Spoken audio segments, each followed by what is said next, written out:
Assalomu alaykum.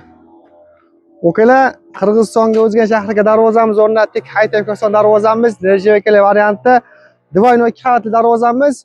Bu darvoza material kelsa, bu darvozamiz ikkita yon tepalar 12.8 2.1 brus qilib berganmiz. Tagidan 12 shiverli qilib berdik. Lislamni 2 qavat Divoyno Nerjevakali ishlab berdik. Super zamok. İşimiz o'ta go'zal, alhamdulillah. Razmerlari 3,5 metr 3,40 razmer.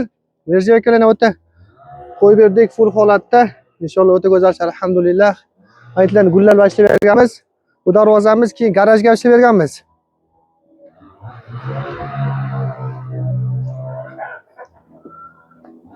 Bu darvozamiz 3 metrga 2,5 metr bo'lgan. Ham ashna bir xil darvoza, 30 litli Divoyno 2 qavatli darvozamiz. Alhamdulillah, ishimiz o'ta go'zal chiqdi. Rejaga bergan darvozamiz ham o'ta go'zal chiqdi. Inshaalloh aloqa chiqarasizlar.